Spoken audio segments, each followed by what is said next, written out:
Hey, and welcome into the Big Ten Huddle. I'm your host, JR. I've got a lot to talk about going on in the Big Ten. It is the Sunday night episode. You got me, you got Zach Guggenheim breaking everything down going on in the Big Ten. And we got news right off the bat as Danton Lynn, I believe this was a day or two ago, so it's not like breaking news right now, but he has been signed to an extension for USC. This means that a school like Penn State that would have possibly going after him, a school like Michigan, who might be losing Wake Martindale. We'll see. He's not accepted a job yet, but I could definitely see him going to the NFL. This means that he is most likely off the table for those jobs. Zach, how huge of this is this a keep for USC? I think it's a big deal.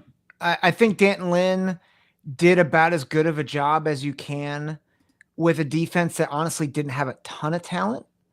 But I thought he got them to play hard. They obviously were able to win 7 games with, I believe, the fourth hardest schedule in the country. And so this is a big deal. And he's going to make that defense better long term with recruiting. His scheme is good. So I thought that he did a great job for USC this year, despite some of you know, the numbers don't look great, but if you saw that defense this year compared to a year ago, you realize, okay, there is a talent deficiency, but the schematics and the structure of everything is much better than it was under the Grinch. I totally agree. The Grinch. Yeah. He was the Grinch of defense. Yeah. If you have the Grinch of Christmas, he was the Grinch of defense. We got John here. He says Natty tomorrow. Woo! Totally agree, John. One more sleep. One more sleep. Billy Tuesday. No, he's excited. Hello, gentlemen. Hello, Billy. Happy Natty Eve to you. I know you'll be locked in tomorrow night, as I will be. And Philip, the Tom Izzo home coaching today was beyond unacceptable. Absolute BS. Still pissed. Yeah, me and Kent will have plenty of thoughts on Illinois Michigan State tomorrow. So hate to keep you waiting there, Philip, but we'll reserve the Izzo Brad Underwood talk unless Zach watched Illinois Michigan State basketball today and he has any thoughts. There was a basketball game on today. Yeah, that's why Zach's not on the basketball show. So It's fair. At some point uh, I should just come on just to pretend like I know what I'm talking about, and you and Kent can just be like, "Dude, get out! yeah, Just stop, leave." yeah, exactly. Philip says ILL, Illini Bubba. Finishing it there. I. There we go. Love the Mm. Illinois talk tonight. We do have some Illinois talk that we'll be getting Hmm. to later tonight. So that's good. But first, Zach, the first thing we need to get to, obviously, Natty Eve. We're going to talk about that game here in our next segment.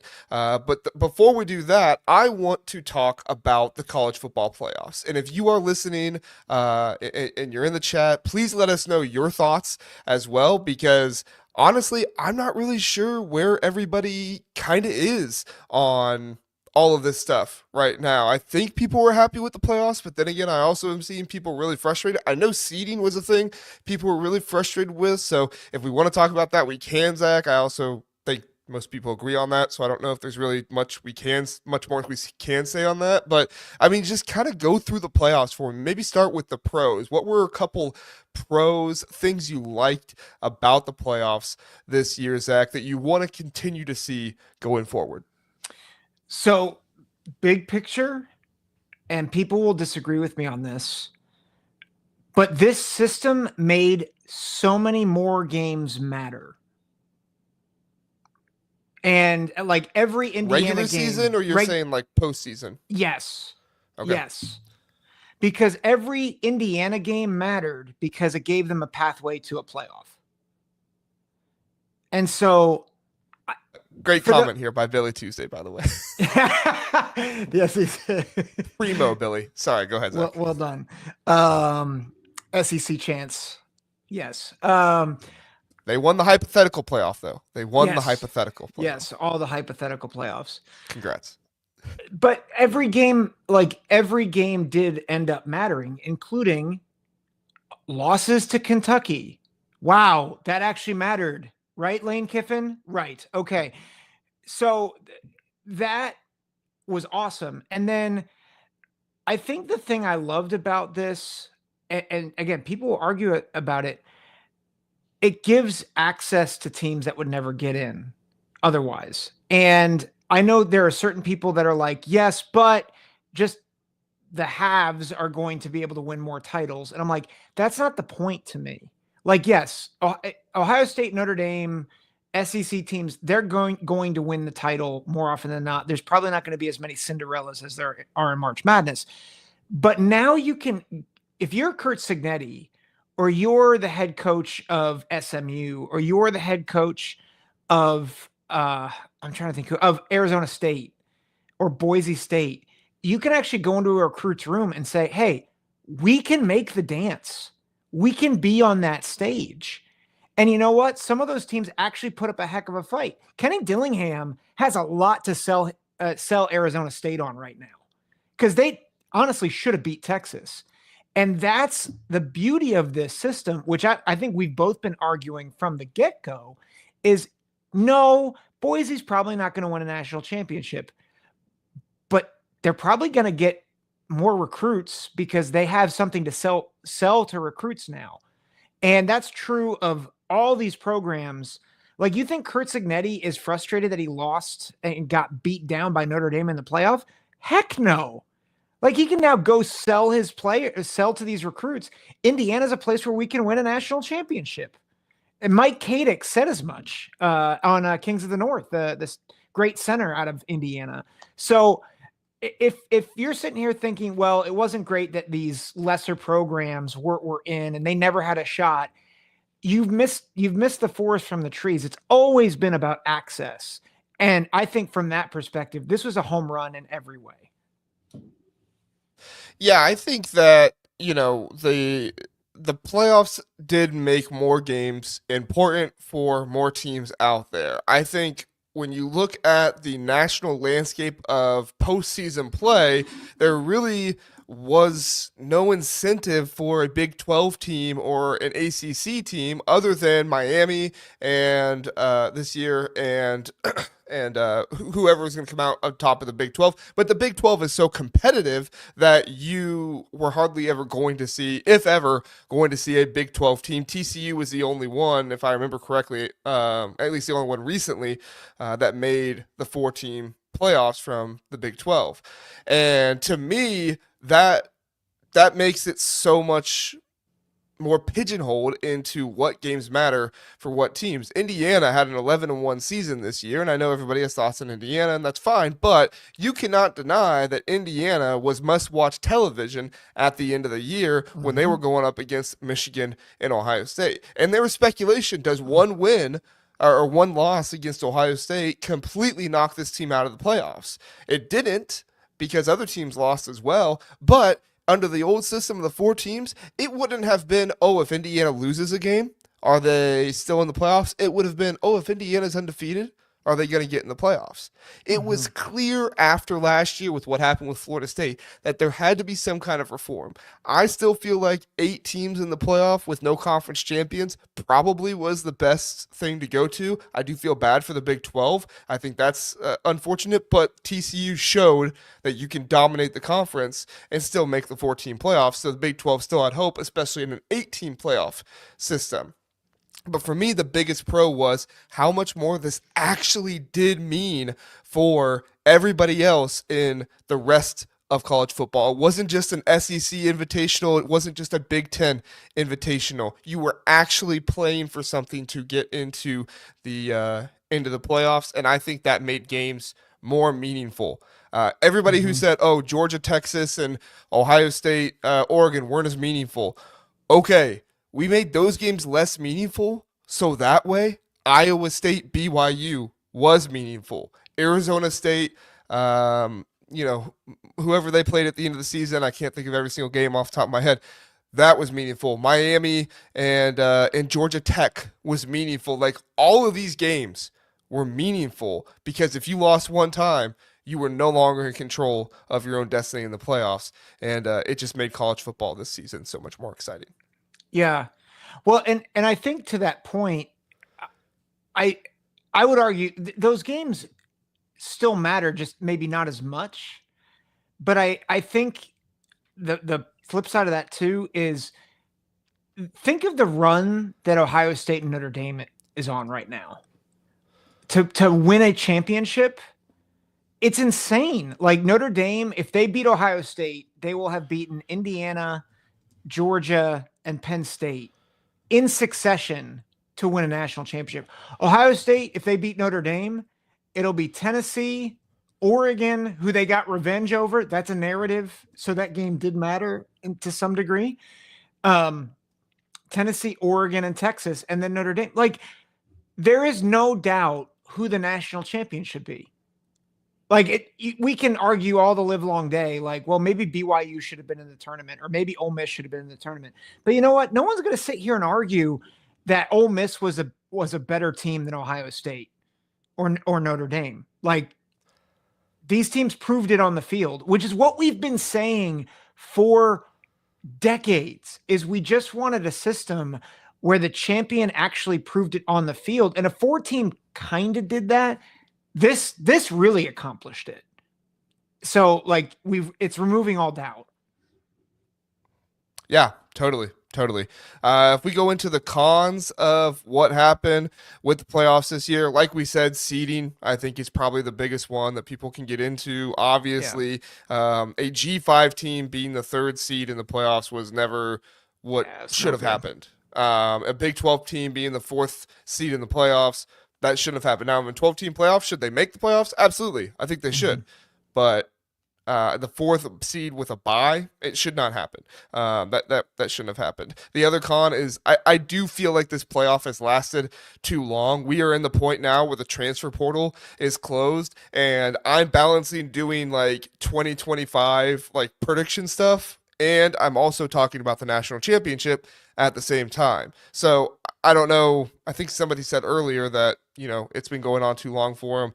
But at least from like a media perspective and trying to put out like college football content, it's pretty maddening trying to put yourself in a mindset for next season, which we're going to do in this episode, and also talk about a national championship game that's happening in less than a week. Yeah. Yeah, I think the seeding, I want to talk about how we should pick teams also, but I think in terms of the timing, I still think eliminate, I know Army Navy people will not like me, but maybe eliminate the Army Navy game, or not eliminate it, put it to the beginning of the season. Have the week after conference championship weekend be week 1 of the playoff, and then the following week being week 2 of the playoffs, and have those as home playoff games, not as bowl sites, because not only is the timing screwy, but man, the amount of money that a fan has to put out if your team goes the distance is insane. Like the national championship game, like resale tickets are close to $2,000 for the cheapest one. And that's after fans spending, however many hundreds of dollars going to a Cotton Bowl or an Orange Bowl, and then a Rose Bowl or a Fiesta Bowl or a Sugar Bowl. Like it's a lot of money for the not casual fan, but the fan that wants to support their team. I think you got to move it to more home playoff. Those home playoff games are awesome, by the way. And so get more home football playoff flavor. And then I think have the semis on New Year's Day in bowl games, and have a neutral site national championship, or always do the national championship at the Rose Bowl. Do it, NCAA. Oh wait, you guys don't own this thing because you stink. Rose Bowl national championship. I'd be okay either way if it's a rotation or if it's just the Rose Bowl. I like what they do in the College Baseball World Series with Omaha every year, but I also think that kind of can favor some teams a little bit more than others. So I'm not sure I like that aspect of it, but I also think the Rose Bowl is a great location for it. They do need to, modernize the amenities in the stadium a bit. Everybody that I've talked to has been there is like, yeah, it's a great scenario. Like it's a great scene, but like the stadium is falling apart. It's like, it's historic, but you can also modernize a little bit with it. So, yeah, I think Dave's here has a really good comment. I need to finish before the NFL playoffs. I mean, I think you're right. Like, I think right now it's hard to try and, juggle the NFL playoffs, the college football playoffs, everything else. Like, there needs to be some kind of expedited schedule. At some point, I'm going to put out a video on how to fix scheduling in college football. That's going to encompass scheduling for teams, their games, and then also scheduling for like the playoffs and how do we get things to go faster and do that kind of stuff. But I completely agree with you, and this is the last thing I'll say, and then I'll let you have one more comment, Zach, before we move on. I will say that, like, for me, there has to be less travel for fans. Ohio State fans were able to do it, but Ohio State, is also one of the largest, alumni bases and fan bases in all of college football. This is something that Notre Dame fans were able to do. This is something that Michigan fans would be able to do. This is something that, other larger fan bases out there would be able to do, going to all these bowl games in addition to supporting a home site playoff game. But at the end of the day, like, it also becomes a lot on the fans if they are trying to go to this game, this game, this game every single time. And so what you oftentimes come up with is you have fans saying, well, I guess I go to the Rose Bowl because I don't know if they're going to be playing in the national championship, or I guess I'll go to this one. That's why I thought all the conversation on like ticket prices are low, from SEC people, with like the Notre Dame game and the Ohio State game. It's like, are you stupid? Do you like have any thought process of like the normal common person and how much it takes for like them to spend money? And like, also, do you just not want children to be able to like go and experience college football, especially in an environment like this? Like, you know how expensive it is to try and like, I don't know, I'm not gonna get into all that stuff, but at the end of the day, like, I think it was a good thing that the home site playoff games were not the most expensive tickets in the world. Mm-hmm. But you also need these bowl games that have expensive tickets, and also travel is crazy as well, to Yep. not be so much on the common fan. Yeah. Agreed. So, Agreed. I'll just say one other thing is I would love for the rankings to be more unbiased, and maybe it's less controlled, potentially controlled by media. I actually thought the committee did about as well as you can with the rankings. I think they're, hindsight's 2020 with BYU, and I think they had a strong argument to be above, SMU at the end of the day.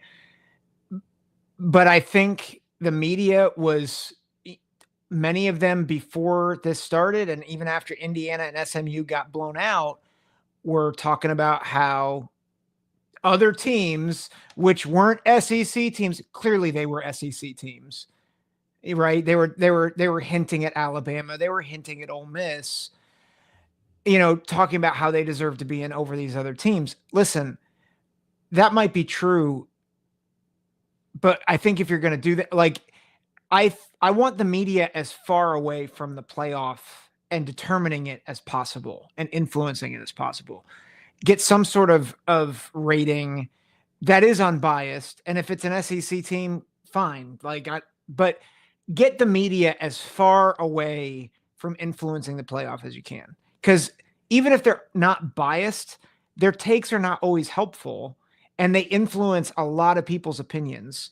No offense, I love the sport and I have my opinions. By no means should my opinions influence who gets in the tournament. Like, that's ridiculous. And so that shouldn't be the media's role. The media should be to critique it, but not to influence who actually gets in. And that would be my one tweak. yeah, that's a huge conversation about the role of media and what it should be and what it's become Right. today. That's a off season topic for another day. Honestly, Yeah. we could do an entire show on that. Yeah. I have many thoughts, but Yeah. I will refrain so that way we can get to our next subject. All right, our next subject we are going to do the predictions for the MVP players on offense and defense for the national championship. After this, we're going to get Zach's thoughts on the Xavier Lucas situation. We'll hit a commercial, then we'll come back. We'll do national national championship odds for Big Ten teams. We'll also just look at the odds overall for everybody in the country, and then finally we will end by what the show is titled on, the way too early Big Ten playoff contenders for next season. So Zach, let's get into the MVP discussion first. We have Ohio State, obviously a lot of skill on offense. Will Howard, J.J. Smith, last game. Carnell Tate was another player that shot up there. Trevion Henderson, Quinshon, so many offensive talents there. So if Ohio State wins, you're going to look at an Ohio State player winning that award. And then on defense, a lot more talent as well. Jack Sawyer, all those other guys. I don't need to go through every single name, but then Notre Dame on offense, I think that it's a little bit slimmer. I think you're probably looking at like a Riley Leonard, Mitchell Evans, Jeremiah Love. I think it's probably a three-man race there between offensive MVP if Notre Dame wins. But then on defense, you've got a number of guys. It could be Howard Cross, Leonard Moore, Xavier Watts, Jack Kaiser. Like, I think there's some more options there. So let's start with Ohio State first, and then we'll get to Notre Dame. If Ohio State wins the national championship, who do you think will be the MVP on offense and defense? So I was doing some stat digging. Did you know that Trevion Henderson has surpassed 100 yards of offense in every single playoff game? And he has between receiving and rushing, correct? Receiving and rushing. And he has the most offensive touchdowns for Ohio State in the playoff, outside of Will Howard. So he has 5. Jeremiah Smith has 4. Judkins has 4. And I think Emeka has 1. Is that it? I feel like that might be it. Yeah, Carnell Tate dropped his. Quinshon Judkins, he has 4. 4. He has 4. Yeah. So I'm gonna go with Trey because I think Jeremiah Smith is the easy pick, and I think Will Howard is an easy pick. But I just have a sense the way that Notre Dame wants to attack, I think the flats and the screen game might be really available for Ohio State.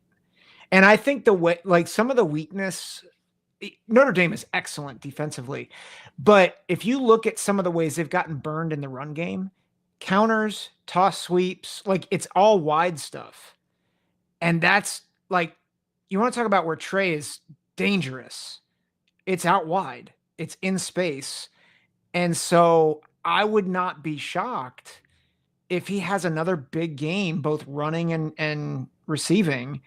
So I like Trey Henderson in this game. I think I had thought about Emeka because he's done well in both games against Notre Dame previously. He's had over 90 yards receiving in both those football games. But at the end of the day, I feel like Emeka is going to be solid, but he's not going to be the guy that gets the splash play. He's going to be the chain mover. And I think he might get I think he probably will get a touchdown in this game. But I just think Henderson's going to be the one that really flashes. And he has looked incredibly fresh. He looks the fastest he's ever looked. And that's saying something because he is a speed demon back there. Yeah, for sure. No, I think you're on point there. What about defense? Caleb Downs. Okay. I think the defensive line will influence a lot, but I think the way that Notre Dame's going to try to attack, Caleb Downs is going to be involved in the run game a lot. And I would not be surprised if Ohio State wins, if Caleb Downs is the reason why there's a couple of key turnovers.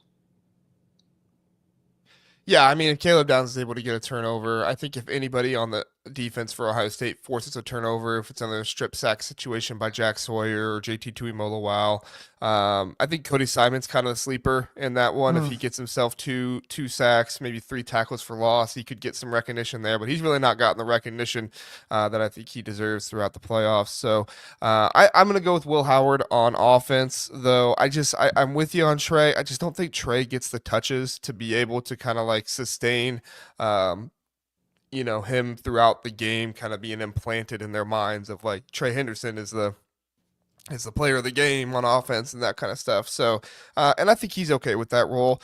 Quinshon Judkins is another one. I think that he's a short yardage back. He could get 2 or 3 touchdowns in this one. And then yeah, on defense, I'll probably go with Jack Sawyer just because I feel like he's kind of the one with the hype right now. We saw Will and Jack Sawyer win the 2 awards in the game against Texas. So, Mhm. um, Illini Bubba says Jack Sawyer seems like a big moment guy. He has been this year. Unfortunately, one of the big moments for him didn't work out so well because the offense, wasn't able to find themselves. But he definitely got his big moment in the game against Texas. So and that one he just did by himself. He didn't he didn't ask for any help other than people block. So it's like Mhm. I'll do this one by myself.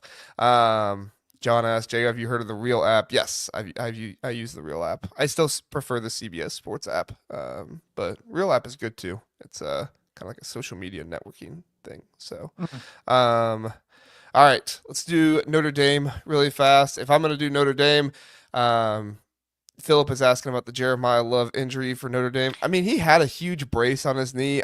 I don't think he was as explosive against Penn State as much as I saw him before. Obviously, he was still able to hurdle. Who was it? Was denied to Sutton that he hurdled like that? So, I mean, he's definitely healthy enough to still make an impact and still do some spectacular things athletically. But I feel like if Notre Dame wins this game, it's going to take a lot of Riley Leonard getting third down conversions with his legs. I think that he's going to come out of this game looking Mhm. like a warrior, looking like, just the toughest guy out there type of deal. I don't know if they'll win the game because of Riley Leonard, but definitely on offense, they'll be able to sustain drives because they get in 3rd and 3, 3rd and 4, and Riley Leonard is able to do something with his legs. And I think that will go noticed for Notre Dame if they're able to win the game for them to be able to do that.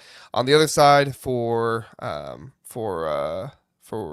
Notre Dame, if they're able to win on the defensive side, I think it's gonna be Xavier Watt or Jack Kaiser. I probably will leave with Xavier Watt just because if that happens, I think he's probably gonna get 1 or 2 picks in this game, and you could see those become very impactful, especially if he takes one of those back for a touchdown. That could be very impactful. And so that's kind of my pick. But Jack Kaiser could be as well. I just don't know if he's going to have that star moment like a Xavier Mhm. Watts would. And that's kind of what I was getting at with Jack Sawyer as well. I think he could kind of have one of those star moments that kind of, gives him the recognition there. Your thoughts on Notre Dame, Zach? You stole both of mine. No. Yeah. Well, one thing with Love, he did say he was 100%. Now, is he being completely honest about that? I'm not sure, but he said that he was 100% at media days. So take that for what it's worth. I think Leonard Moore though. also said they're going to play man coverage, and that's it. So I don't know if I'd buy that. Well, I mean, they're really good at it. So although I think, yeah, it's not the. I'll keep my comments to myself. I think Xavier Watts. It's funny. I almost thought about Kaiser as well, but I think the pathway for a Notre Dame win is turnovers. At least one of the main pathways, and one of the ways they'll do that. You're talking about man coverage. They do switch it up at times and bring simulated pressure.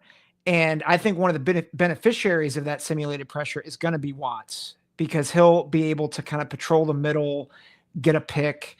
I honestly, regardless if they win, I would almost guarantee Xavier Watts is going to get an interception off of Will Howard in this game. Like, Yeah, just he feel needs to. like, He has yeah, to if they're going to win. yeah. And I feel like, as Will Howard's been really good, but like he throws one a game where you're like, why did you throw that, man?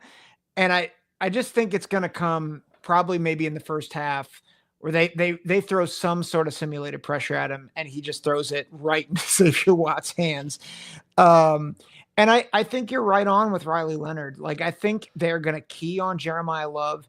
Ohio State's weakness has been QB run, and Riley Leonard is a freaking warrior, man. Like I, I have so much respect for that guy. He's a better thrower than people give him credit for, but it's his legs and his drive.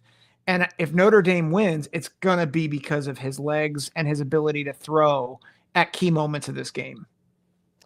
Yeah, I think the only thing, and I'll finish on this, and then we can get to the Xavier Lucas situation. I think the only thing with Leonard is, do you see what happened with Nico Ilimava happen with Riley Leonard, right? Where he was running the ball and he was, doing his best to try and pick up first downs, but eventually he just got hit so many times that, like, it obviously was affecting his ability to throw, and it was tough for him out there. I'm not saying that Ohio State's out there headhunting or anything like that. I'm just saying that you take so many hits as a quarterback, and eventually it's going to impact other parts of your game.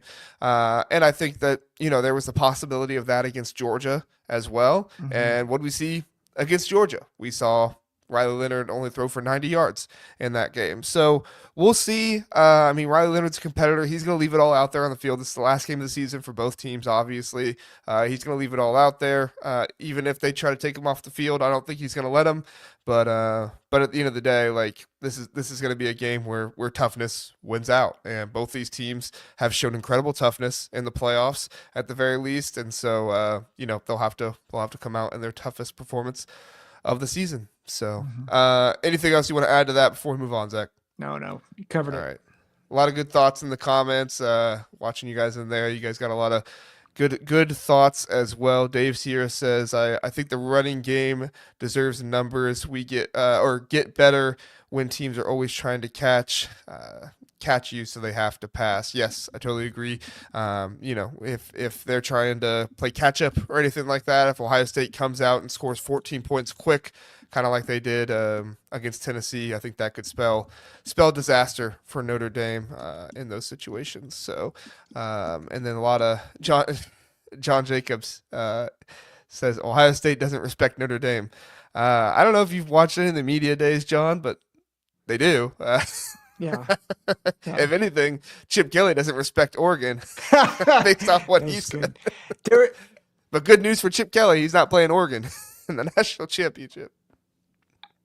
just to that point, I would encourage. I'm not. We're not big fans of the Four Letter Network. I will say they put out a piece. Chris Fowler had a sit down interview with Ryan Day and Marcus Freeman, like side by side, and you could not find two better men to lead their programs. It was awesome. Like it's Yeah. I thought Chris Fowler did a great job interviewing them and asking good questions. But I will tell you this: neither of those coaches are overlooking the other. Yeah. It was it Genuinely, was it was really cool listening to it both at media days, just talking about their programs and where they're at and everything. And yeah, it was cool.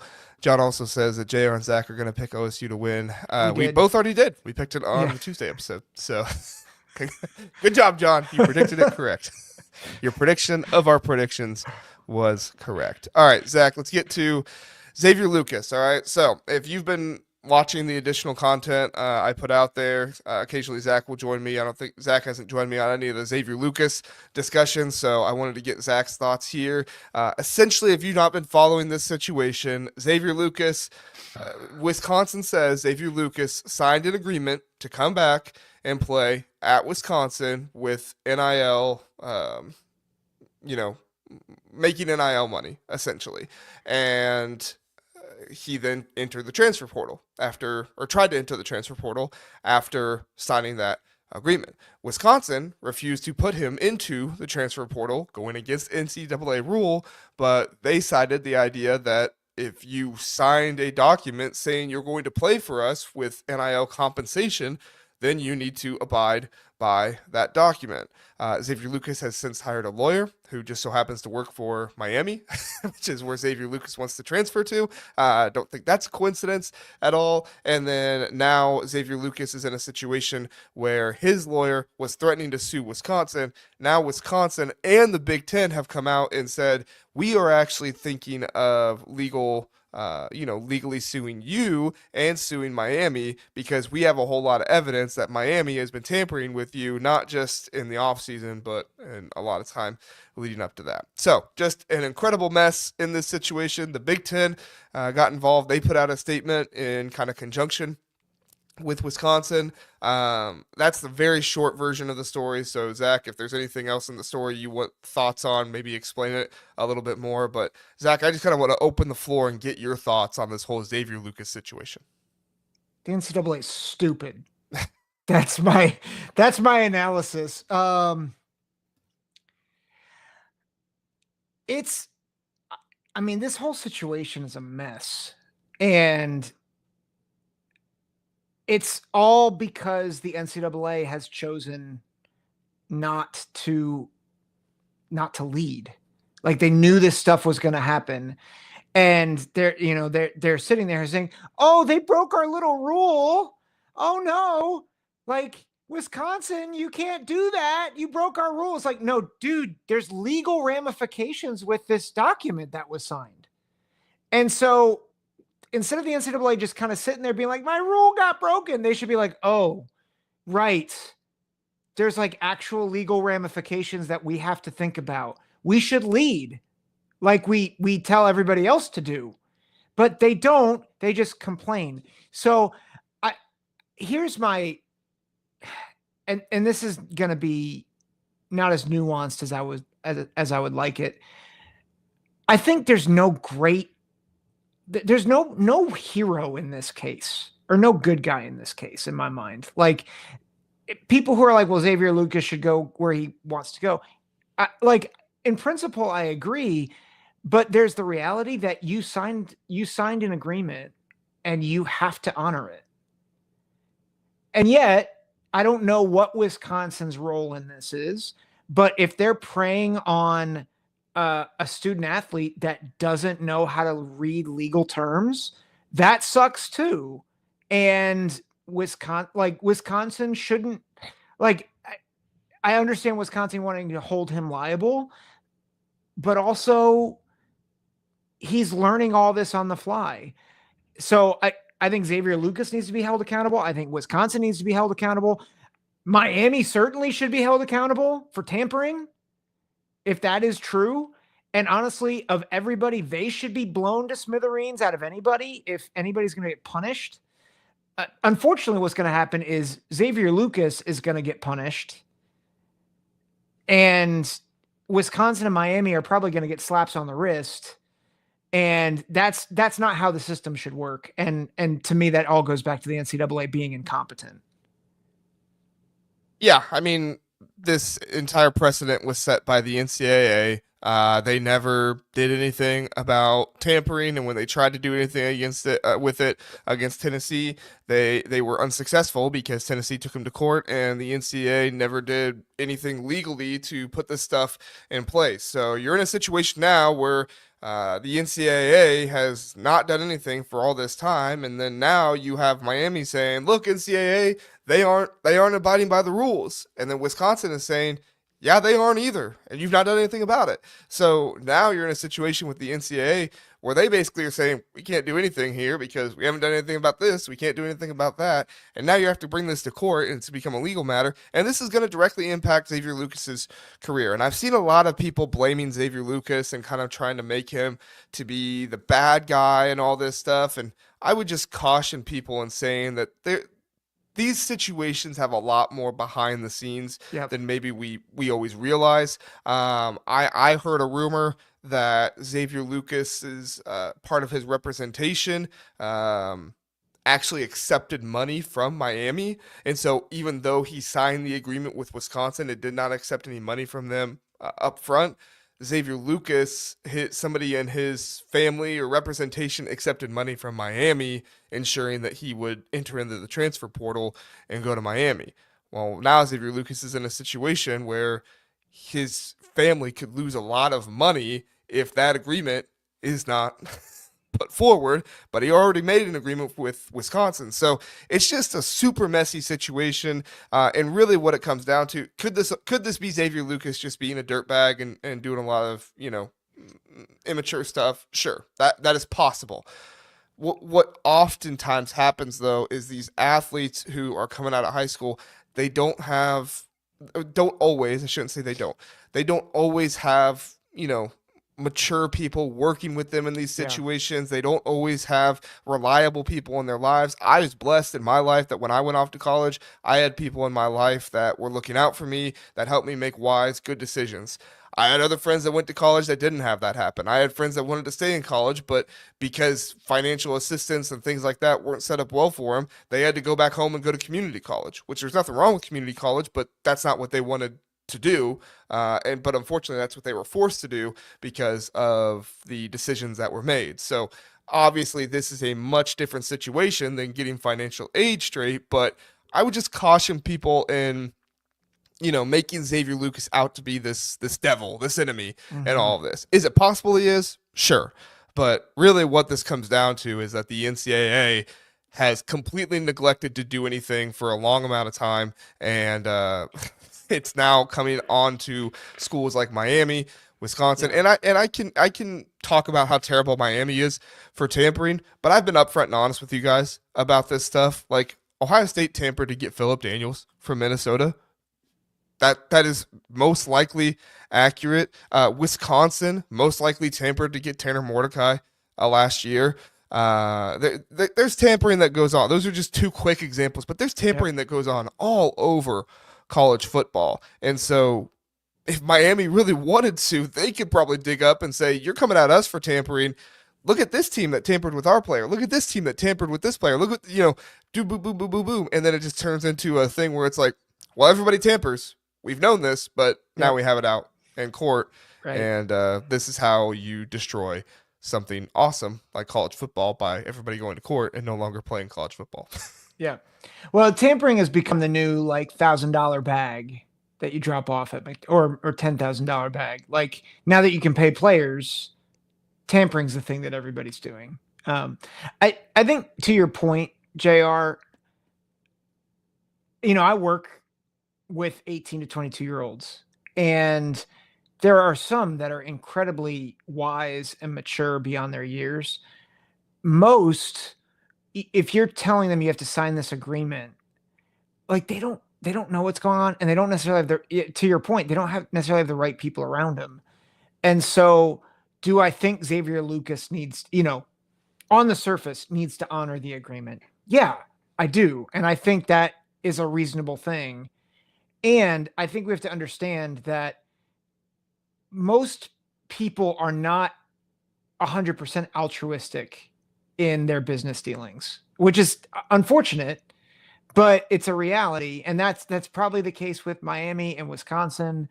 And that's not me trying to shade Wisconsin. It's just there are things going on, unfortunately, that might take advantage of these student athletes. And we just need to be careful when a player who is maybe making the most money he's ever made and might be life changing for them, they get suckered into something that they don't realize they're getting suckered into. And I'm not trying to say that Wisconsin maliciously did that. I'm not saying that Miami maliciously did that, but I think we have to remember that these institutions need to be held accountable far more than the players, because the players are still learning this. And even if he is, a dirtbag, I don't think that at all. But even if he is, we have to remember that that doesn't entitle these programs to take advantage of athletes in these positions either. Right. Yeah. And Dave's here makes a good point. He said, I signed a thing at 18. Next thing I know, I'm in a strip bar in the PI, and we all have the right to learn from their mistakes. I totally agree. And that's the most unfortunate thing here is Xavier Lucas. Obviously, something went wrong, whether it was him, whether it was somebody in his family, something went wrong at some point. But at the same time, like Xavier Lucas also hasn't really broken a rule yet, Yeah. right? Like while these NIL agreements are still binding, there is still a vote in Congress or wherever it is coming to really solidify this kind of stuff. Now it could be voted down and it doesn't mean anything, but at least for now, this is still something that is an agreement that is potentially binding that needs to be addressed. Well, if somebody else in his camp or if he did something with Miami to make this make this something more than what it should be, then he should have the ability to learn from that mistake. But unfortunately, we're in a situation where Luke Fickell is almost, if not certainly, on the hot seat next year. And so he's trying to get himself in a good situation. Mario Cristobal is trying to build a program at Miami. And if he doesn't do so, the fans are going to be very upset real quick, and he might not have a job there anymore. So, like, these coaches are in a tough situation too, where they're just trying to keep their jobs and they're trying to continue to work on with it. But it does not give, an excuse for mistreating players and all that kind of stuff. So Xavier Lucas has a right to enter into the portal. There's nothing that happened by rule that says he can't enter the portal. And yeah, it's a tough situation. So, all right, Zach, anything else on the Xavier Lucas stuff before we move on? The NCAA stinks. T-shirts. Yep. I cannot scream that enough. That is really the culprit in all of this. That is really ruining things. So, all right, everybody, we're going to hit a commercial really fast, and then we will come back and we will talk to you about the national title odds for Big Ten and national teams. We'll be right back. Have you ever wanted to watch all 22 film, that film the coaches watch? Well, now you can. Introducing the Coaches Film Room. Over at Minutes to Sports, former college coach Zach Smith breaks down film of the most relevant teams in college football with a bit of a Big Ten lead. It's not free, so you'll need to sign up for the Colonel tier, which is $25 a month, but I can attest to you that it is far more worth it than that. With about 4 to 8 games per week, this is worth so much more money, not to mention Zach's analysis, making you a smarter football fan. Go check it out. The links are in the description, minutestosports.com. You won't be sorry. Back here on the Big Ten Huddle. We appreciate you being with us. Please do like and subscribe. Helps the channel, helps everything else. As I look at the stuff right now, we only have 3 likes. We got 30 people watching, so 10% success rate there. Please do like the video, helps us out, and we would greatly appreciate it. All right, Zach, Big Ten national title odds. These are coming from FanDuel. You can see these at a lot of different places, and a lot of different places have those odds out, but these are the Big Ten odds. Ohio State on FanDuel, it has the highest odds out of anybody, but I also checked Bet Online earlier today, and their odds have Ohio State third, still the highest Big Ten team, I believe, but they were third. So I will give you about the top 10 in addition to these, and then Zach will get your thoughts on it. So Ohio State on FanDuel is number 1, plus 450. Texas plus 650.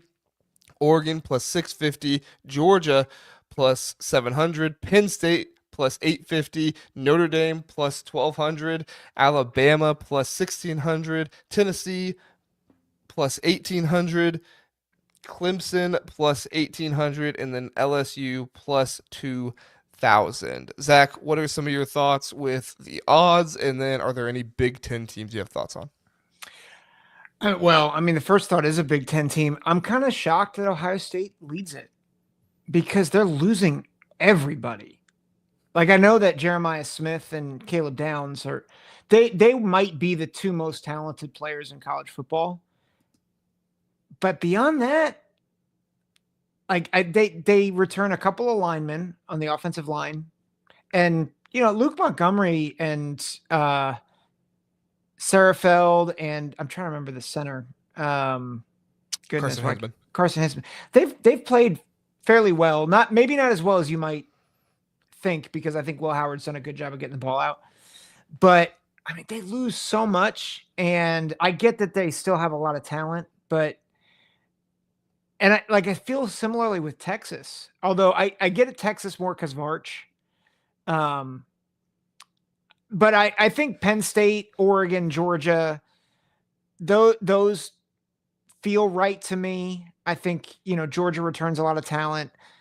They're really high on Dante Moore at Oregon, and Penn State just had a bunch of people come back. So I think those make sense. After that, I don't feel like I have a good feel. Like, should Michigan be below Texas A&M? I don't know. I feel like Texas A&M's mid, but Michigan just is losing their entire defensive line. So I don't know. I feel like it's hard to tell, especially with stuff with transfer portal and recruiting and all that stuff. Yeah, Michigan is at plus 3,500 as you see below, and Texas A&M is at plus 3,100. John, the odds do not go past 100,000, so don't worry. While Purdue is not plus 1 million, they are the lowest with Northwestern at plus 100,000. So, so that gives you kind of what you want there, John. Yeah, so. I think it's interesting as well that Ohio State is first. I think the national title run right now is obviously influencing some people. I think that the thought process that Caleb Downs and Jeremiah Smith are coming back next year because of their eligibility is making people think, oh, these are going to be two of the best players in college football. Even though they're going to lose a lot, they're still going to retain these guys. But I'm with you. I still think that maybe there should be higher odds for some other teams. I would say Penn State, but there is the narrative out there that James Franklin can't win the big games. Well, I think that, is not completely true. They won games in the playoffs this year, albeit it wasn't like they beat Georgia or anybody like that. I think James Franklin still keeps his team in it well enough that you can't just blindly say, oh, Penn State can never win at all because James Franklin can't win big games. Okay, well, Marcus Freeman, the thought process was there with him. Ryan Day, the thought process was there with him. Now they're the last two in the national championship game. So one of these two are going to expel the narratives. Why can't James Franklin do it next year? But I understand the odds for all of that.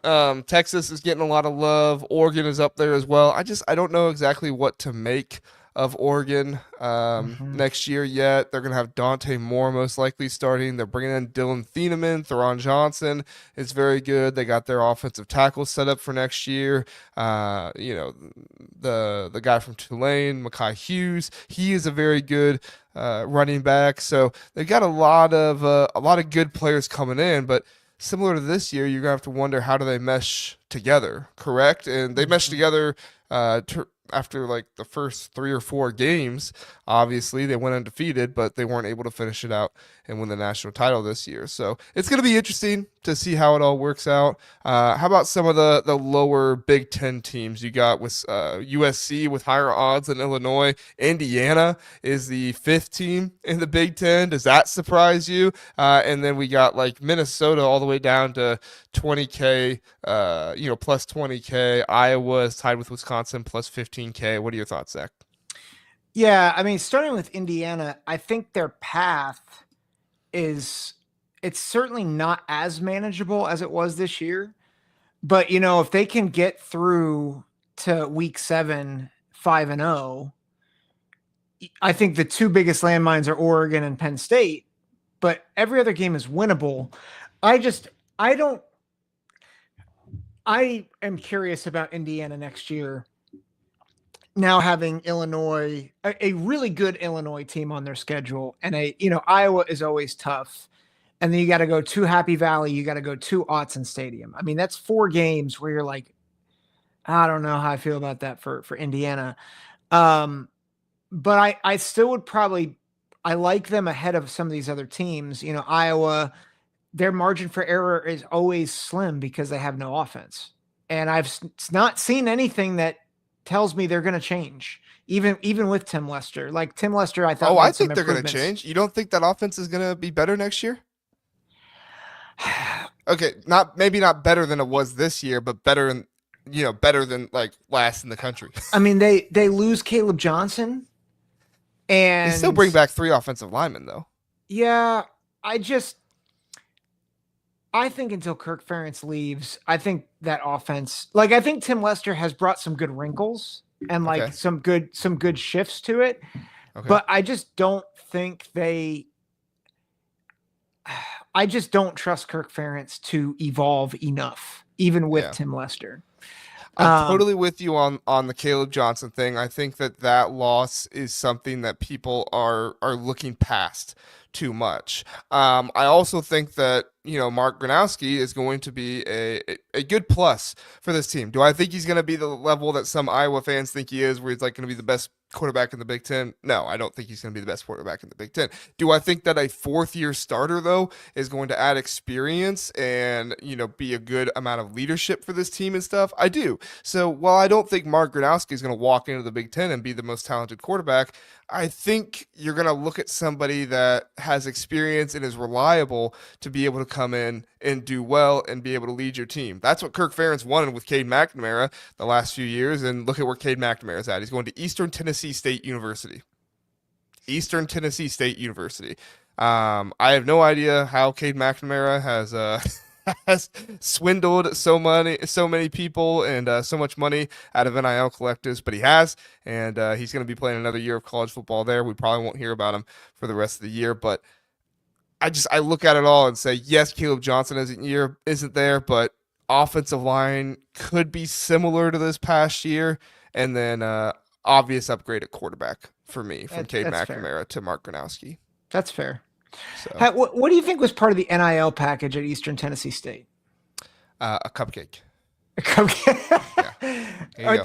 They gave him a cupcake because they are a cupcake. I see. Free, okay. The free dessert on Wednesday nights in the cafeteria. So there you go. I have no idea. I don't mean to disrespect Eastern Tennessee State, but just going from Big Ten champion at Michigan to Iowa, which I'm not trying to disparage Iowa or anything. He tried to go there and revitalize that offense, but it didn't work. And then now to go to Eastern Tennessee State University, it's just wild. So yeah. I do want to get to what Philip is saying here, though. Illinois should be higher than Indiana, Nebraska, USC, and Michigan. I think that is very interesting. Saucy, spicy take there. And Joe is also on the Illinois bandwagon. Of course, Sonny, friend of the show. Sonny, check me out on Locked On Illini with Sonny tomorrow morning. The Monday episode, always there talking Illini hoops. So looking forward to recording that after we're done here. But yeah, I think Illinois deserves to be higher. If you ask me, USC struggled this year. I think Dan Lynn coming back and gonna be better this next year. Gonna have more of his guys in, but I don't know what things are going to look like with Jaden Mayava. He showed some flashes of brilliance that could make him a very good quarterback next year. And obviously in that Lincoln Riley system, things are going to be good, but you also lost a good amount of offensive linemen. You lost some wide receiver talent. The talent around Jaden Mayava does not appear, I shouldn't say we don't know yet, does not appear to be the same talent that a Caleb Williams had or a Baker Mayfield had at Oklahoma or a Kyler Murray had at Oklahoma, right? Mm-hmm. So better defense, but I mean, as far as I'm concerned, I'd probably put Illinois maybe slightly higher than Nebraska or tied with Nebraska, just because Nebraska does have such an easy schedule next year. I know I'd put them above Nebraska. In Indiana, I might put them a little bit lower than Michigan. What do you think, Zach? Yeah, I think fifth solidly. Yeah, solid fifth. Okay. I would have thought about putting them above Michigan, but Michigan's schedule is actually very manageable. It's very manageable. Illinois. You said Michigan's is? Yeah, Michigan's is, but so is Illinois'. Illinois. I think Michigan does have a little bit of a test with at Oklahoma and at Nebraska, and then at USC. I don't think USC is going to be the best team in the world, but it's still going out west like that. But they do evade Husky Stadium. They get Washington at home. They get Ohio State at home. So I see what you're saying there. They evade Madison, but I still think it's not like the easiest schedule, right? Well, I mean, Nebraska, I'm more concerned about Nebraska than Oklahoma at this point. Oklahoma has not been good. And I don't think I think we were both on the thought process that Venables might be on his way out after next year. Yeah. DK is talking about Purdue, and I'm like, dude, have you seen Purdue's schedule? It's awful. They did not do Barry Odom any favors, man. If he gets at Notre Dame, at Minnesota, at Michigan, Ohio State, at Washington, Indiana, Illinois, USC. Yeah. To go back to Illinois, who actually has a chance. Sorry, DK.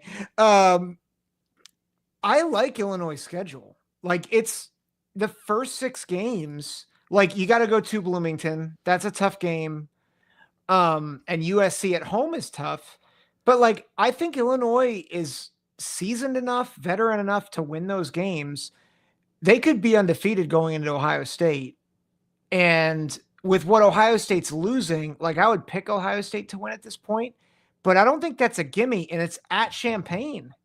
So, I mean, the wind tunnel there stinks for visiting teams. And then you end with Washington, Rutgers, Maryland, Wisconsin, and Northwestern. I mean, Yeah. what is that? That's a Mm-hmm. that's a great schedule. And Illinois brings back all these great like really good players on the line. They bring back Altmaier. Like I think they're primed for a run to the playoff. Yeah. They do go to Husky Stadium and to Camp Randall. So those are, historically tough locations to play at. I'm not convinced that Wisconsin will be the toughest opponent next year. We'll see. Maybe I'm wrong on that. And Washington could be good next year, but they'll also be starting Damon Williams in his first year. So I do want to address what Dave says here. Dave here says Michigan has more talent than any of those teams by a good bit. I don't disagree with you. I'm more concerned when I was looking at the schedule about I think they're going to start Bryce Williams game one. Zach thinks they're going to start Mikey Keene. If they do start Bryce Williams game one, I think that's a pretty tough, 2 games to start out of your first 4 games, even though you will have more talent than those teams. A freshman quarterback coming in, going to Norman, Oklahoma, that's a tough place to play. Very jazzed up crowd. They do have a rabid fan base. And then Nebraska is a similar way. We'll see if Nebraska can build off of what they were this year. They did bring in some good talent, so I think that they are going to be a talented team next year. But at the same time, we've seen this with Nebraska, right? You pick Nebraska to win 9 games and they win 5, so it's not a guarantee they're going to be good, but that's still a difficult place to play. So that's more my thought process there, Dave, and I didn't articulate that correctly, so I appreciate you pointing that out so that I could say that. But those are going to be 2 tough road games in the first 4 games of the season if Bryce Underwood is your starter. Have you changed on that at all, Zach? Are you still think Mikey Keene's the starter? What's your thoughts? I want to see more. I mean, I think at first blush, I wouldn't be surprised if they do something similar to what they did with Cade and JJ in JJ's freshman year. Like you can't just bench him. Like you've got to play him in at least spot duty for sure, and like have packages for Bryce. Right. I just don't know if you, in a sense, throw him to the wolves at Oklahoma. Like maybe you do, but Mikey Keene has a lot of experience and he's pretty good. So Yeah. I am still thinking bridge quarterback until proven otherwise. Yeah. Yeah. All right. Let's see. Zach, let's move on. We'll get to our rankings of the Big Ten playoff contenders. We will hit a commercial break very fast, and then we'll come back with our rankings. We'll discuss them. You all can critique them, and we will answer your thoughts that you have in the comment section as well. So stay with us. We'll be right back. Homefield is your go-to destination for premium collegiate apparel with a passion for comfort and a flair for vintage design. Homefield brings you gear that is comfortable and stylish. With over 150 colleges to choose from, Homefield digs deep into the archives, uncovering forgotten logos, iconic mascots, and legendary moments to create one-of-a-kind apparel. Use my code TBTH for 15% off for new customers, or use my link in the description. Back here on the Big Ten Huddle, we do remind you, if you missed the show live, you can check out the show on podcast form. We have the podcast available. You don't get the fancy graphics like you get here on YouTube, but you get to listen to me and Zach, and you don't have to look at these faces. So Zach's face is fine, but I know mine. It's like, okay, I get it. Some of you just like put the hand up. You're like, I'll just look at the graphic the entire time. I get it. It's okay. But yeah, you can always listen to the podcast if you miss a show live, or listen back again on YouTube if you want to. All right, Zach, our Big Ten playoff contender rankings. Originally, I was just going to do like top 10 and kind of just put it in alphabetical order, but I really didn't feel like there was much more outside of this 10. You could argue maybe Minnesota, but I think that schedule has too many possibly slip-ups on there to really say they're a contender at this point. They're going to be starting a first-year quarterback in either Pyron or Lindsey, one of those two. And then you look at, maybe another team like who else did we say was another one? Did we say Michigan State? They do have a Michigan little bit of a State. tough. They're returning Aiden Childs, but still, that team needs a lot of improvement if they're going to make the playoffs next year. Returning quarterback always helps, but it's one of those things. So these were kind of the 10 that we said for sure. So we went ahead and ranked them. We have Oregon number 1, Penn State 2, Ohio State, Michigan, Illinois, USC, Nebraska, Indiana, Iowa, and Washington. So Ohio State a little bit lower than the national title odds, but I think Ohio State does have a little bit of a tricky path here, going to Illinois, to Washington, to Michigan. They're gonna have to overcome those games, and they also get Texas, albeit at home, but still Texas, the very first game of the year. This is gonna be a tough schedule for Ohio State, and they are losing a number of players. Zach, give us your thought process here on Oregon being the number 1 contender for the playoffs next year in the Big Ten. Honestly, schedule. Mm. I mean, you look at their first 5 games, like they have a ramp up to Penn State at Penn State. And so, I don't even know who the emblem is in the first game because it's an FCS school. Montana State. Montana State. I did a video about them on TikTok once. That's the only reason I did it. Nice. They're going to beat Montana State. They're going to beat Oklahoma State. They're going to beat Northwestern. And they're going to beat Oregon State. They're going to be much better than those teams. And then at Penn State's going to be a banger. But then you look at the rest of their schedule and you're like, man, they get Indiana at home. They have to go on the road to Rutgers, but I think they handle Rutgers, Wisconsin, and then at Iowa, Minnesota, USC at home, and then at Washington. Like maybe Washington gets them on the at home, but I think Oregon is just better than everybody they're going to play except maybe Penn State, and so like 11-1 gets you in the playoffs. Yeah, I never pick teams to go undefeated. I just don't think it happens often enough for me to confidently pick that. So if I'm going to pick a loss for Oregon, it's going to be that Penn State game that I pick as their loss. And then Washington's up there as well. Iowa too. We'll have to see what their offense looks like this year to really solidify that. But they are going to Iowa, so Iowa, a tough place to play. But yeah, Washington as well, rivalry game, going to, Husky Stadium. It's a very tough place to play. So that does make it interesting. But for the most part, like you don't see this Oregon schedule having the same difficulty of the Ohio State schedule. It's not a knock on anybody. It's just the way it is, at least from the outlook right now of how we're seeing the teams. So, and then Penn State returning a good number of players. They're in a similar situation as well. They don't really have the toughest schedule. They play Oregon and at Ohio State, so that's going to be tough there. They do play Indiana, but they get Indiana at home. It's later on in the season. But other than that, I mean, at Iowa, but what happened the last time Penn State played Iowa? Didn't they win like 35-0 or something like that? So Iowa would have to make some substantial improvements from that game. That was 1 or 2 years ago. So which they can, obviously, Tim Lester, all that stuff. But as far as I'm concerned, Penn State kind of has that path to do that. So Michigan at number 4 for us. Philip is arguing Illinois over Michigan. I do think that Illinois returning so much talent, a veteran-laden team, like a good schedule, is going to be beneficial for them.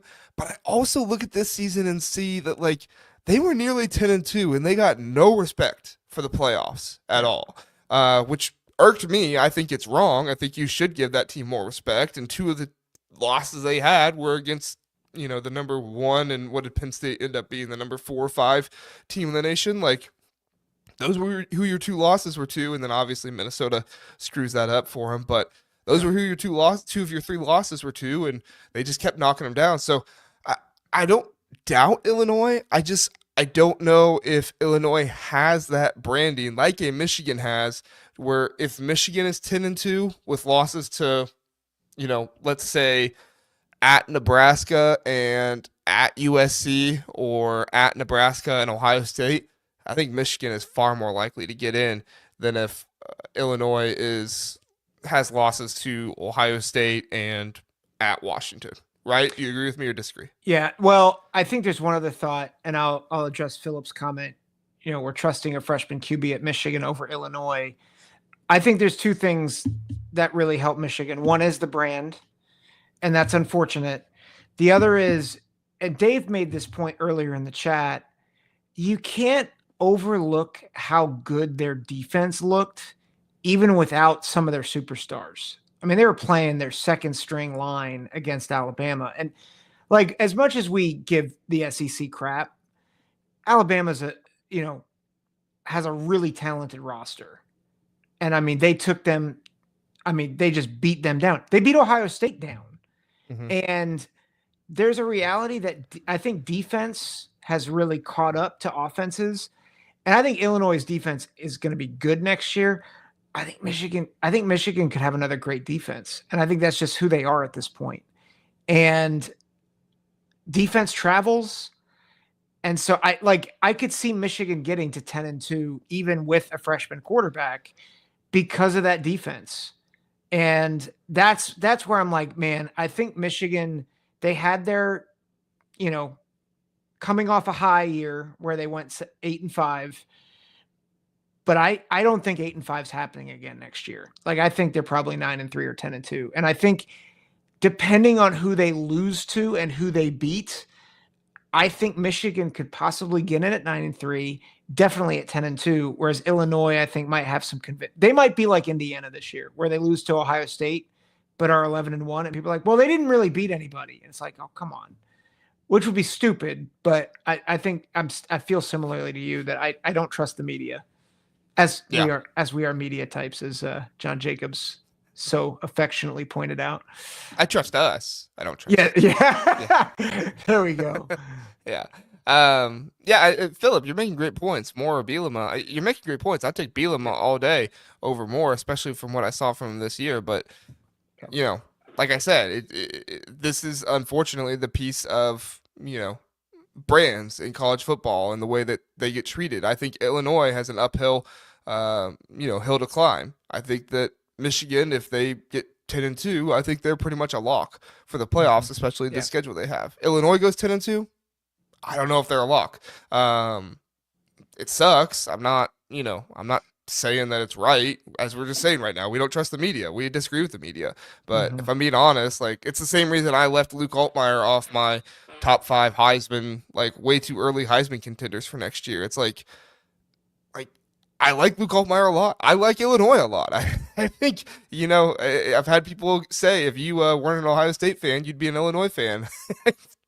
Honestly, it probably would be Indiana or Illinois because I like those programs a lot and I like those teams and their coaches. But if I look at it objectively and try not to look too much into it, like, it's just the way the media operates. So, Joe R says, why are people so high on USC? Their transfer portal ranking is 17th in the Big Ten, and I don't see much last season to convince me they're at the top of the league. I'll speak for me personally, Zach, and then you can go. I don't know if I'm high on USC. I do think that Dan Lynn coming back is an improvement for the defense. I think that, Lincoln Riley is a very good offensive mind. So even though it doesn't look like they have the best players, I think he can still put a competent offense together. It does give me concern with his move to go from Miller Moss to Jay Maiava, I thought that was the wrong move last year. But and then on top of that too, I think USC has a pretty favorable schedule.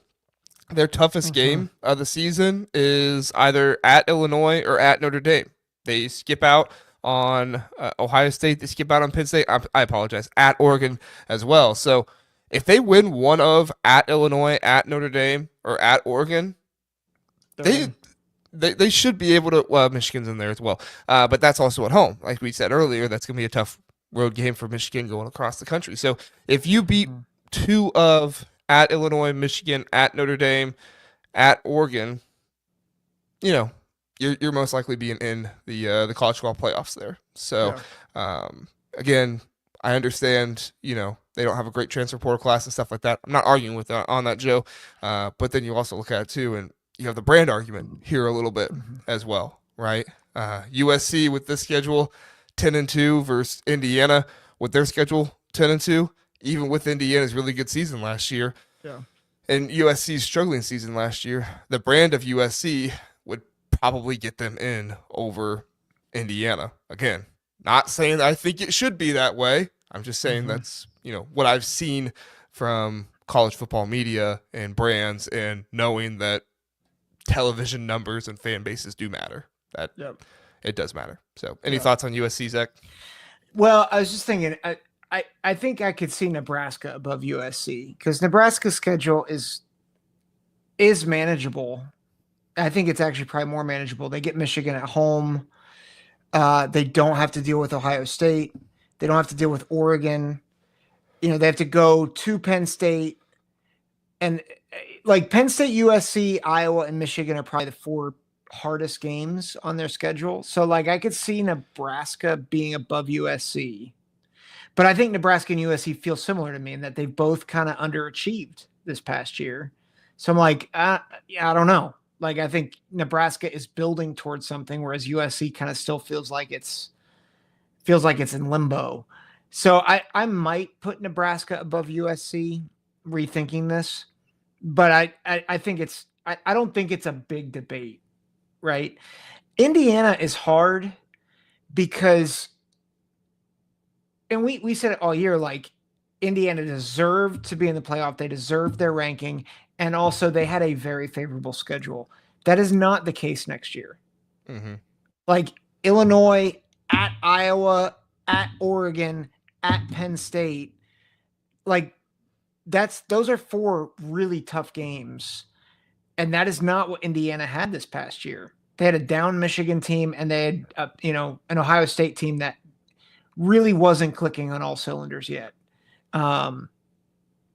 That was really the extent of their schedule. They still deserve all the credit in the world because they were smoking teams, but like they weren't playing great teams. They have a much tougher task next year, and that we need to see it. We need to see that they can hang with Oregon and Penn State, and I think they can, but I think that's why USC and Nebraska are a little above Indiana at this point, especially with Indiana losing a lot of the talent that they have, right? They're Mm-hmm. losing a lot on the line. I know they get some studs back, Pons and Kamara, but you're losing a lot of players too, and installing a new quarterback. How does Signetti do in year two? I think there's a lot of questions there that you have to account for.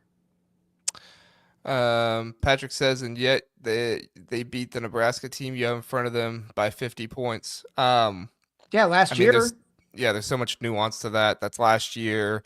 Matt Rule was not giving up, and he was still running his offense in such a way. Patrick, I see what you're saying from the outside looking in, but I think when you look at it more nuanced than that, and you also see that these are two different teams next year, I don't really think that game from last year has any bearing on the playoff contention. That's just me personally, though. You can have whatever opinion you want. Just giving you my opinion. So, but yeah, I think where was that comment from Joe? He said any 10-2 Big Ten team should be in. I mean, I don't disagree. I mean, every schedule in the Big Ten this year has at least, I would say, 3 tough games on it. Like I can't find a Big Ten schedule that doesn't have 3 tough games on it. Maybe Nebraska, but I still think Michigan at Penn State and USC. I mean, not really USC. Like Nebraska's probably your only one that doesn't have 3 tough games on it. You have Michigan and at Penn State. Those are pretty much your 2 tough games. You do have at Minnesota. That's that could be a tough game. We saw what happened when USC went to Minnesota, when Penn State went to Minnesota. But I don't think Minnesota has the brand value for people to say that's a tough game unless Minnesota is ranked, right? Yeah. I mean, you and I know it's a tough game, but Mm-hmm. to the media overall, like, yeah. So Nebraska's probably your only one that if they go 10-2, they're probably not going to get in. Is there anybody else you can think scheduling wise, Zach?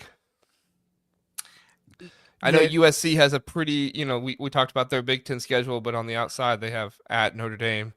That's a tough out of conference game, stuff like that. But anything else? This is going beyond the list. The one schedule that I'm very curious about is UCLA. And I don't think they're a playoff contender, but they start with Utah, which I think is winnable for them.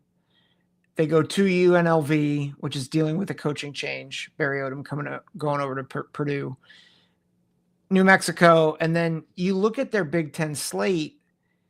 It's not easy necessarily because it's UCLA, but like in terms of like the actual powers that they face, they avoid Michigan, they avoid Oregon, they get Washington at home, no Iowa, no Illinois. Like I don't know. Like I think if you're looking for a sleeper team, I just wonder if UCLA might sneak up on us and get like a little bit of playoff consideration by the end of the season. Um, Possibly. I mean, that stretch there at the end, at Ohio State, Yeah. Washington at home is not as bad as going to Washington, but at Indiana, Nebraska, at Ohio State, Washington at USC. They also have Penn State. Penn State is coming to them, so that's at home. Yeah. Yeah, so it's interesting. It's interesting to think about. But yeah, I mean, if they do it there, that could be a sleeper one. So Philip says never say never. The selection committee doesn't always make sense. And you are correct. And we have to put out the reminder too. Like this is way too early stuff. Like I'm looking at this Nebraska schedule and saying they only really have two, tough games, probably three if you consider Minnesota and their home field advantage.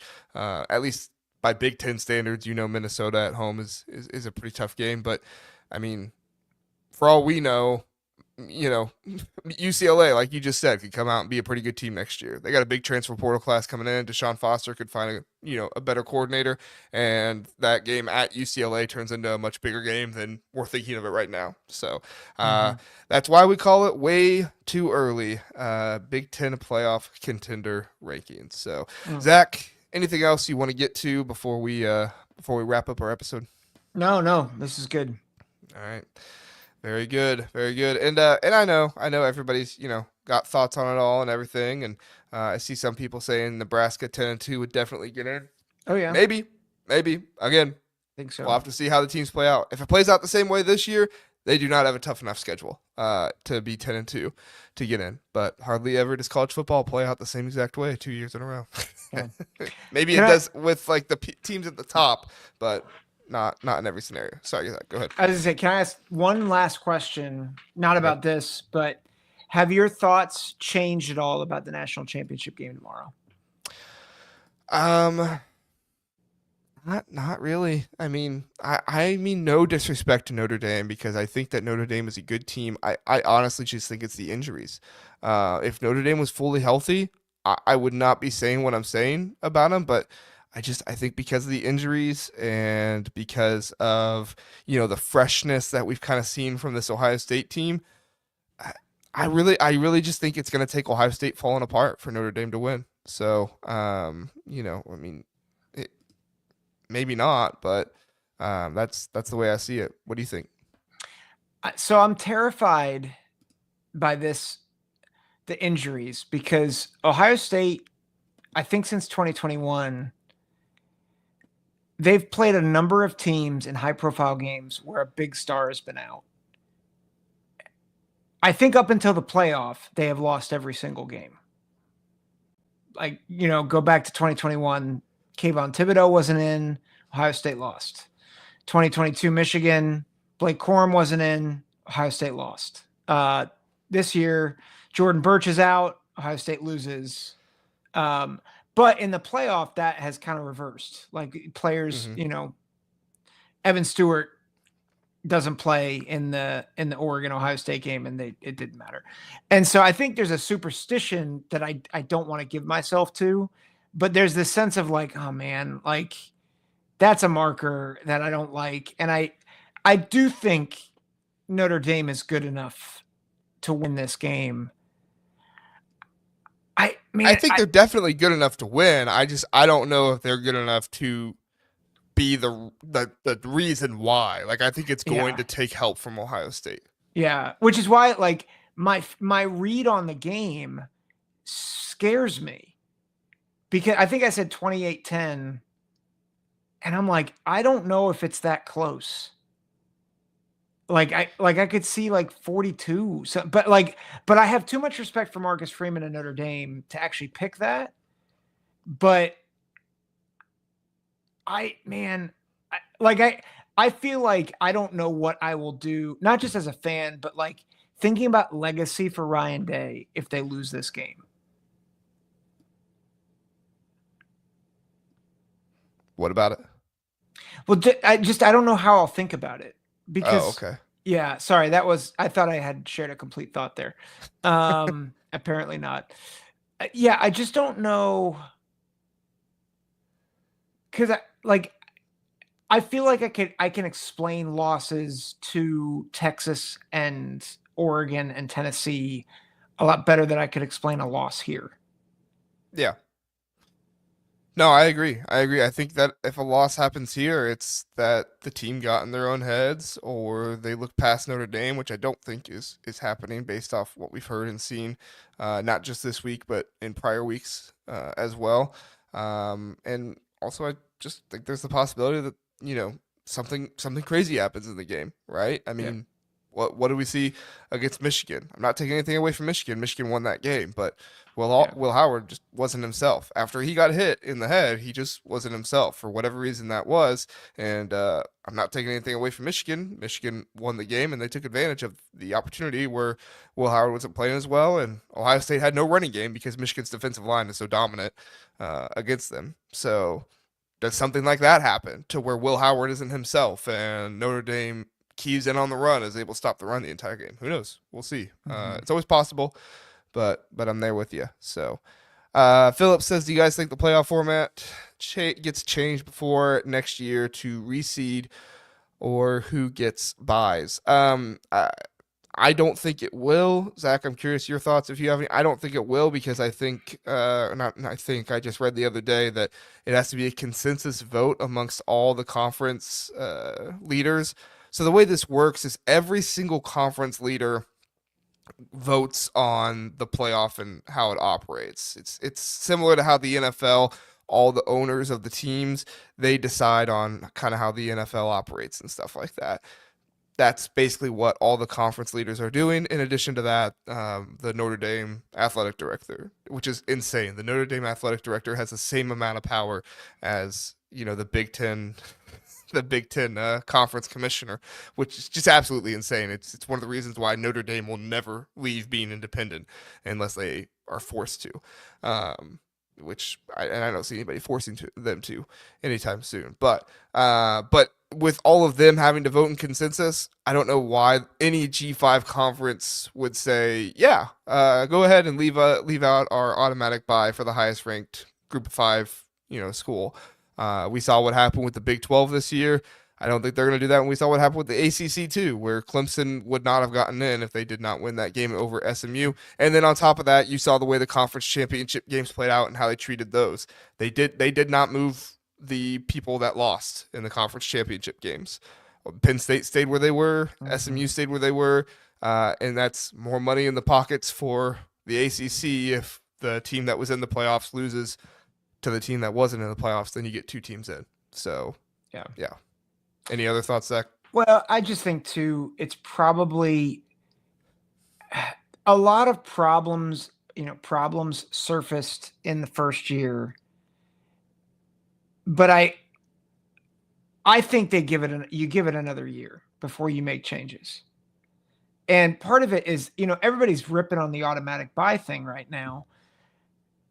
The reality is next year you could have 1 through 4 be the top 4 teams in the playoff, being all the conference champions. It just so happened that the way it worked out this year, like Ohio State wasn't in the Big Ten championship game because they did it to themselves, right? And like Georgia is probably the better team over Texas, but their quarterback got hurt. And so and even the automatic or the bye week stuff, like I don't necessarily disagree with some of the people's complaints about it, but I also think I think there's a lot of reasonable explanation. Like Boise, their issue was not rest time. Their issue was talent. Like Texas almost lost to Arizona State and Arizona State had the layoff. So I think a lot of the complaints that people had about the playoff, I don't say they're not valid, but I think people were already ready to rip it, and then they found the loop there. They found the exact things to rip, and it's like, let's give it another year and see what happens and what works. So for that alone, I don't think it'll change. Um, Yeah, I see what you're saying, and I think it's very similar to Indiana, right? Going into the playoffs, every single SEC team was getting ready to rip Indiana and SMU yeah, and everything. And then you saw the way the playoffs played out, which was Texas and Georgia, yeah, Texas went on to play Ohio State, but neither Georgia or Tennessee won any playoff games. And so you're like, yeah, oh, maybe this team that Indiana lost to wasn't so bad. Like, yeah. so Can I address one? So Philip just said something, not to call you out, Philip, but he said you can't have the one seed getting screwed again like Oregon. I don't agree that Oregon got screwed. Like I I get do think that Ohio State being the 8 seed was unfortunate, but I wouldn't say yes. screwed. Yeah, I would agree with that. But again, whose fault was it that Ohio State got the 8 seed? It was Ohio State's. Right. Like if Right. they don't lose to Michigan, they're not the 8 seed. Correct. Yeah. Like they're going to be the 5 at worst. But instead, they lose, and so that's why Ohio State was the 8 seed. That's why they got matched up. Now, if you're talking about, well, if the automatic buys didn't happen, Ohio State would have been the 6. Okay, fine. But we knew the format going into it, and that could have happened at any other point. Like I think if you're going to make the argument, well, the number 1 seed got screwed because of seeding. Well, it's like you can't determine which team is going to catch fire. Right. And so I just don't I can appreciate what you're saying, Philip, but I'm not trying to. I've just heard that logic from a lot of people, and I'm like, I just don't think it's sound. I Yeah. think it sucks that Ohio State lost to Michigan, but they kind of made their bed in that. And unfortunately, Oregon was the beneficiary. That happens in the NFL playoffs all the time. Do you think Detroit wanted to play Washington last night? Like, no. Yeah. So I do think some reseeding helps in those situations. So if that's what Philip is getting at there, and I think somebody mentioned, I wasn't sure if it was Philip or somebody else mentioned that reseeding would help earlier on in our playoff conversation. I do think that helps in that situation, but a part of this is also because they didn't move any of the conference championship losers, Yep. and they just kept everybody kind of where they were. So it live and learn. We'll Yeah. see. So, all right, Zach. Anything else you want to get to? We've hit an hour and a half, so it's kind of normally Or our cut stopping off. point if we if we get too long. So, anything else you want to get to before we get out of here? No, we're good.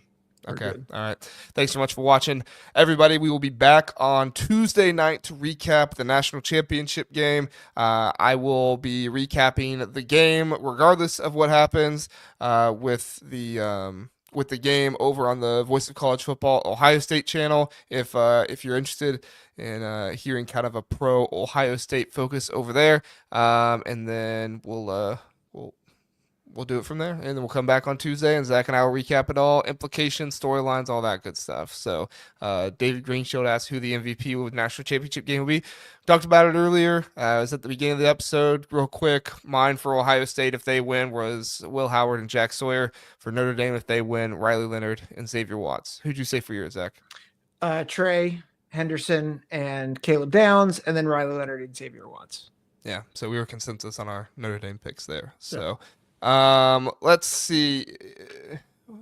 Will's asking how we have Ohio State third place. We talked about Ohio State. Schedule not returning. A lot of players leaving, stuff like that. We talked about it back then. Yeah. You can go back and catch it. Will, thanks for watching and being interested. But Yep. That's all we got. Thanks so much for watching, everybody. Stay tuned in the channel. Hit like, subscribe, all that stuff. Hit the bell notification. We put out videos in addition to our podcast. Sometimes just me, sometimes Zach as well. But we want to give you guys as much content as we can. So help us out, like and subscribe. We appreciate it. And David Greenshield says, "Good show, guys. Good listening, Thanks, David. You did a great job listening." So have a good one, everybody.